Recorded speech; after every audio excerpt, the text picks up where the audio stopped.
আজকে নিঃস্ব পিতা তার ভুবুক্ষ হৃদয় নিয়ে আকাশ পাতাল তোলপাড় করে চিৎকার করে বলতে চাইছে, এটা কোন ভারতবর্ষ?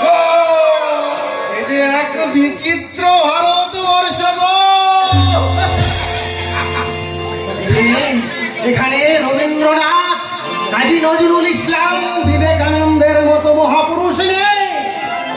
আছে দাউদ ইব্রাহিম, আছে খোদা শাকিল, আছে আবু সালেমের মতো মহাশয়তানের দল। এখানে দূরবীন নিয়ে দেখলেও তোমরা একটা ভালো মা কিংবা ভালো বাবা খুঁজে পাবে না। পাবে ওই মদের নেশায় মত্ত আধুনিকা মা বাবাদের। আপনি ঠিকই কথা বলেছেন। তাই জন্য তো এই সারা ভারতবর্ষ আজকে একটা বিপদের সন্ধিক্ষণে এসে দাঁড়িয়েছে। থাকতে দাও, ওদের এখানে দাঁড়িয়ে থাকতে দাও। দেশে চড়াই মদ আজ কুটির শিল্প হয়ে দাঁড়িয়েছে। শিক্ষা, স্বাস্থ্য, অফিস, আদালত, থানায় ঘুষ নেওয়া আজ সহজাত পবিত্র। দেশের আইন একজন ধর্ষকের শাস্তি দিতে গিয়ে নীরব দর্শকের মতো 10-10টা বছর কাটিয়ে দেয়। আর নির্যাতিতার নারীর কপালে জোটে শুধু মোমবাতির মিছিল। দেশের যুব সমাজ সন্দেহ এই মদের নেশায় মত্ত হয়ে অতল তলে তলিয়ে যায়। এই দেশটা মহাবিপদের সন্ধি করে দাঁড়াবে। কোন দেশ দাঁড়াবে তুমি বলতে পারো? কে তুমি? আমি। কি তোমার পরিচয়? আমি কালের মন্দিরা, তার বলি এক টুকরো ভাঙা সূর্য গো। আমি প্রেম প্রীতির দাড়ি পাল্লায় ওজন করা ভালোবাসার ভগবান। আমি ভিখারি ঈশ্বর। আমি এই অসহায় পশ্চিমবঙ্গে দাঁড়িয়ে আছি তুমি মজুর সাজে মানবিকতার রেল স্টেশনে। তারপর জীবন বাবুর পাঠশালায় বর্ণ পরিচয় শিখে আমি আসছি সুদূর সেই মহাপৃথিবী থেকে গো। মহাপৃথিবী থেকে? হ্যাঁ, মহাপৃথিবী। যে মহাপৃথিবী শুধু বঞ্চিত, শোষিত আর নির্যাতিত মানুষের ভিড়, তাদের চোখের জলে ভিজতে ভিজতে সেই গলি থেকে রাজপথ সিক্ত হয়ে গেছে গো, সিক্ত হয়ে গেছে। আর আমি সেই পিছল কাটা পথে আস্তে আস্তে এসে পড়েছি কবি সুকান্তের এই ভারতবর্ষে, যেখানে মানুষ লোভ লালসার আদালতে নিজেদের চরিত্রকে বলে দিয়ে তৈরি হয়ে যাচ্ছে এক একটা বেঈমান, শয়তান আর মির্জাফর। ঠিক বলেছেন। ভারতবর্ষের এখন প্রত্যেকটি অলিতে গলিতে ভিড় করে আছে বেঈমান, স্বার্থপর মির্জাফরের দল। সেই জন্যই তো মানুষের চেতনা, শুভ বুদ্ধিকে জাগিয়ে তোলার জন্য সংগ্রাম করুন মাস্টার। আপনি ঠিক বলেছেন। মানুষের চেতনা, মনুষ্যত্ব, বিবেককে বাঁচাতে যদি আমাকে নরকেও নামতে হয় তবু আমি এই সংগ্রামে রাজি। বাজি ধরতে হবে, বাজি। তোমার ওই প্রত্যাশার ঘোড়াকে রেশের বাজি ধরার মতো এগিয়ে নিয়ে চলো। আমি তোমার সঙ্গে আছি। সেই অদম্য সাহস বুকে নিয়ে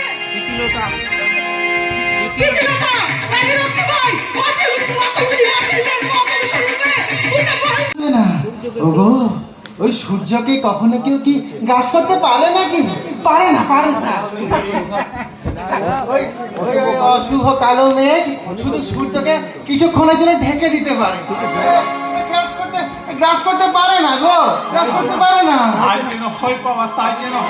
আমি যে দিনের পর দিন আমার এই বুকের মাঝে রেখে ওকে তিল তিল করে মানুষ করেছি। নিজে না খেয়ে ওকে খাইয়েছি অসুখের দিনে। তো রাতের পর রাত ওর মাথায় হাত বুলিয়ে দিই আমি অনিদ্রায় কেটেছি। সেই মায়ার বাঁধন কি ঈশ্বর এইভাবে কেড়ে নিতে পারে? পারবে না।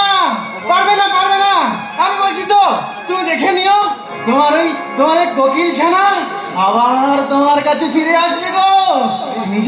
নিজের হাতে তোমার চোখের জল মুছিয়ে দেবে, তুমি দেখে নিও। আচ্ছা তুমি তুমি তো কিছু খাওনি গো। আমার কাছে খাবার আছে, খাও না খাও না। এই দেখো চলো পাগলা বাবা, আজ আমি 3 দিন কিচ্ছু খাইনি গো।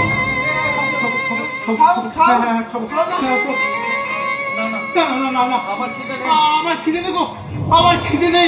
খিদে নেই কেন? পাগলা বাবা, আমার খিদে নেই। আমার পাতে যদি না খেলে পেটে ভরে না। ও নিজের হাতে খাবে তো পাগলা বাবা। খাবে গো খাবে। সূর্য যদি না খায় এই পৃথিবীটাকে আলো দেবে কে?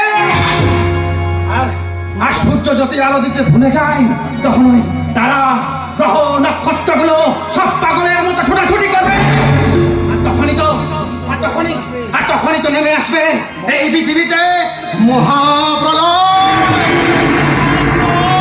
হ্যাঁ, মহাপ্রলয় নেমে আসবে। আর সেই মহাপ্রলয় আঘাত আনবে ওদের ওই স্বার্থের রাজপ্রাসাদে। রাজপ্রাসাদ তোমার আমার মতো মেহনতি মানুষের ঘাম আর রক্ত দিয়ে তৈরি। রাজপ্রাসাদে প্রতিনিয়ত হয় উলঙ্গ বাইজির নৃত্য, মদের ফোয়ারা ছোটে, হাজার রকমের খাবারের মেনু। আর তোমার আমার মতো এই নিচের তলার মানুষ একটা পোড়া রুটির জন্য কুকুরের মতো টানাটানি করি গো, টানাটানি করি। সেই পোড়া রুটির বিনিময়ে আমার যে ওরা শান্তিতে বাঁচতে দিচ্ছে না পাগলা বাবা। সেই জন্য তো আমার কখনো কখনো মনে হয় একটা মেশিন গান নিয়ে ঘরে পড়ে ওই অসভ্য সমাজের বুকে। আবার মনে হয় একটা বোমার মতো ফেটে পড়ে ওই নোংরা সমাজে। আবার কখনো কখনো মনে হয় একটা দুরন্ত চক্র নিয়ে ওই সমাজের বুকে আমি চিৎকার করে বলে যদা যদা হি ধর্মস্য গ্লানির্ভবতি ভারত ধর্মস্য সদাত্মানং সিদ্ধান্তহং পরিত্রাণায় সাধূনাং বিনাশায় চ দুষ্কৃতং ধর্মসংস্থাপনার্থায় সম্ভবামি যুগে যুগে।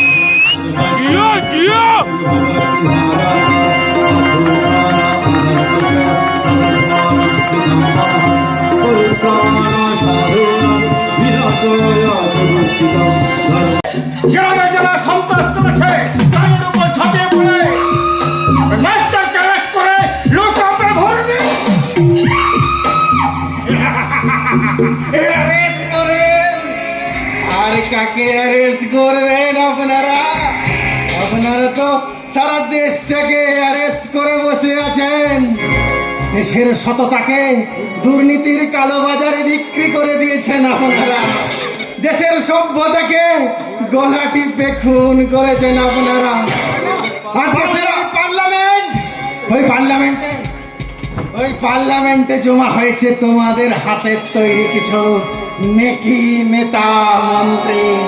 আর সেই জন্যই তো আজকে আমরা এই সমাজ পঙ্গু অথর্ব। তাই রে আমার গণতন্ত্র।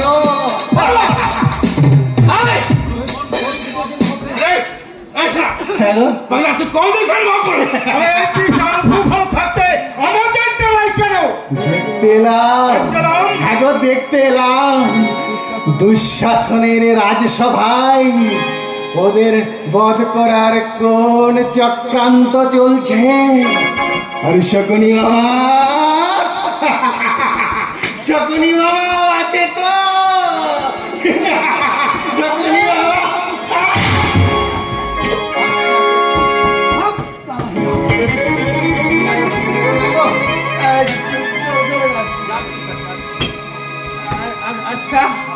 আচ্ছা বলছি আপনার ফোনটা একটু দেবেন? ফোনটা নেই তুই কি করবি? ফোন নেই কি করে ফোন করবো?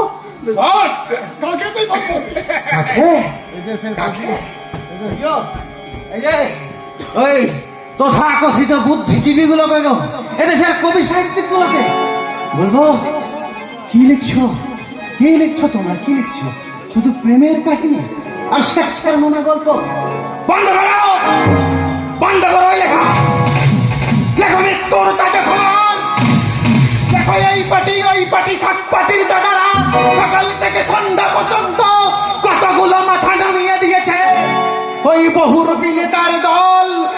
এই দল কালে ওই দল করে কোন নূতন দলে ভিড়েছে গো।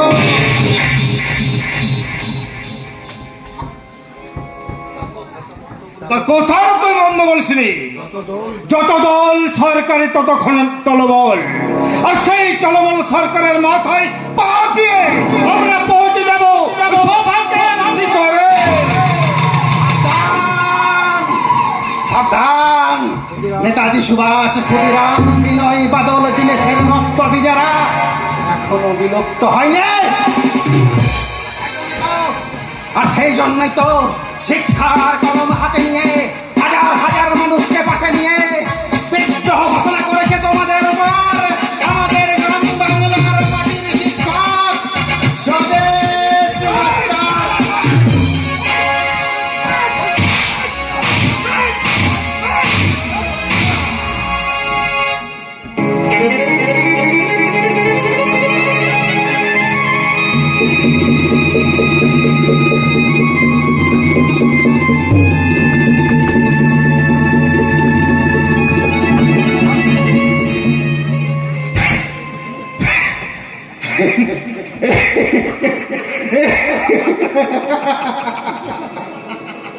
এই মহান ভারতবর্ষে জন্ম নিয়ে শুধু পদাঘাতি পেলাম।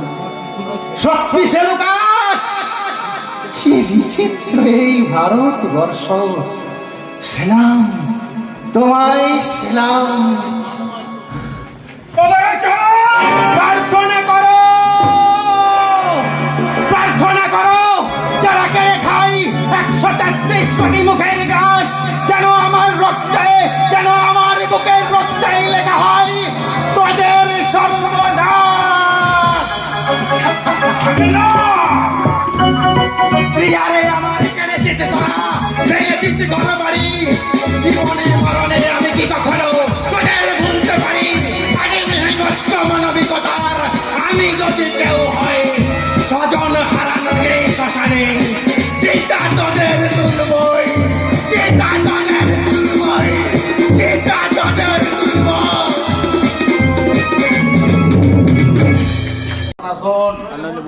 নইলে মরবে। ওই বড় বাবু তোকে কিন্তু রক্ষা করতে পারবে না। ওই বড় বাবুর সঙ্গে চলতে আমার হাতে হাত মেলা। আর দেখবি ওই দুদিনের মতো তোর কিন্তু চলার পথ সোনা দিয়ে মুড়ে দেবে, সোনা দিয়ে মুড়ে দেবে গো। ও পুলিশ যখন বলছে দেখবে সোনা দিয়ে মুড়ে দেবে তোমার।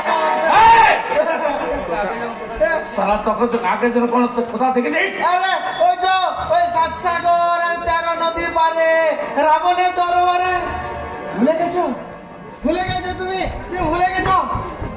আমি কিন্তু ভুলিনি। আর সেই জন্যই তো ছায়ার মতন আমি তোমার পেছনে পেছনে ঘুর ঘুর ঘুর ঘুর ঘুর ঘুর করছি। আগুন, আগুন লাগাতে আগুন, যে আগুন গিয়ে পড়বে তোমাদের মতো ঘুষখোর, স্বার্থপর আর ষড়যন্ত্রকারীদের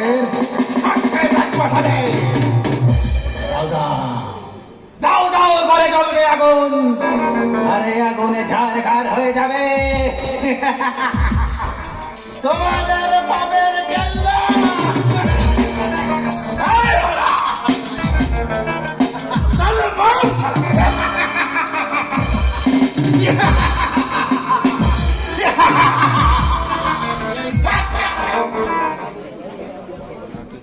লাঠিটা এবার নিজের মাথায় মারা প্র্যাকটিস কর মিস্টার জয়ন্ত সান্যাল। চামচা অবিনাশ রায়। Yes! আমি সিবিআই ইন্সপেক্টর শুভজিৎ সান্যাল।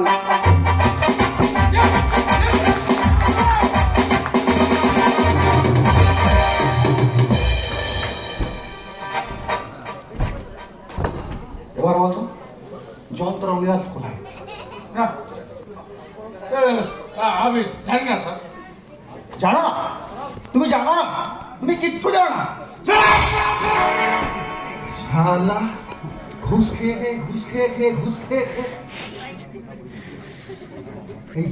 এই গ্রামটাকে তোর আশকারাতে ওরা যেখানে সেখানে লুটে বেড়াচ্ছে। ধর্ষণ করছে, খুন করছে, আর তুমি কিচ্ছু দাও না।